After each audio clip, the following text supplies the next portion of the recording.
You okay there, guys? We must start off by saying it's great to see you here at the Football Blacklist Awards. What brings you here and why do you think it's such an important event to be at? No, I think it's always good to be celebrated by your own community, because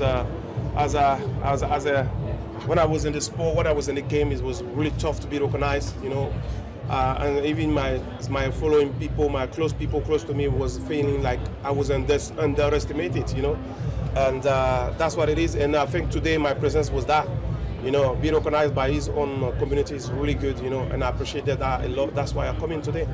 The last time I saw you looking so well dressed was not long ago at the Football Writers Award. Yeah. You picked up that special award for your service to football. Yeah. And on that night, Patrick Vieira made a nice speech speaking of you. Since then, of course, he's lost his job as manager of Crystal Palace. Yeah. Two questions. Has that put you off going into management when you see people you admire happen to that? And is it a bad state for football that there are no black managers in the Premier League at the moment? To be honest, that's a really good question because that's concern us all. Okay, because it's difficult, because I think Patrick Vieira is a great person, great coach as well. I think it's a sad part of it. We have to communicate about that. But I think, like you mentioned now, is look like, if I can say, a concern because if you have a 50% of the black players playing in the Premier League and maybe 1 or 2% of the coach being black, that's quite, it's quite strange, And I think the Premier League and the FA are working hard for it to just make things get it right, because for us it's very important. And as well for me, I can say, I'm confident, to be honest. I'm confident, I'm looking forward. I'm very positive. I hope the opportunity is going to come for me, and I'm going to be ready for it. And lastly for me, Patrick Vieira's old club Arsenal going up against your old club Manchester City. I know you overlapped a bit though, but who is going to win this amazing title race? Well, I think, for the fans it's always good, when it's a two-team just battle for the title, it's always interesting.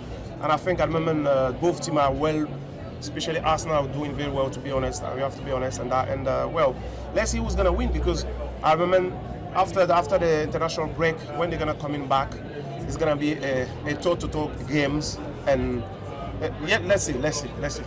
Cheers. The best to win. For me, I've got to ask about City and their main man this season has been Erling Haaland. What have you made? He's been extraordinary since he signed for the League.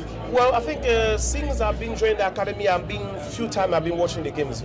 I've been watching more games from Tottenham, to be honest. But other team though, not much. Maybe Arsenal a bit. But I think for what's been saying by the news, he's been brilliant, scoring goals in machine. Very good for him, very good for the leagues, and very good for this club.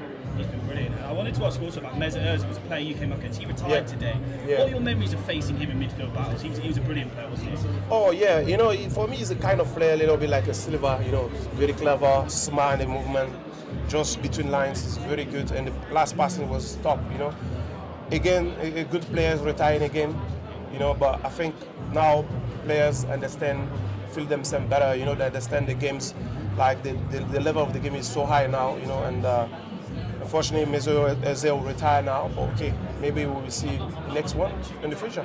Last one from me, Man City have a huge Champions League tie against Bayern Munich. Firstly, do you think the tie could be any harder? Bayern are a brilliant team, and do you think City can finally go on and do it in the Champions League this year? Big questions, I know. Well, I hope all the good. I wish all the good for them, because I think the Champions League has always been a tight and difficult competition. You know what I mean? Even myself, I've been able to win that once in 2009 with Barcelona. And since that, I never win again. Because this competition is always excellency, if I can say that.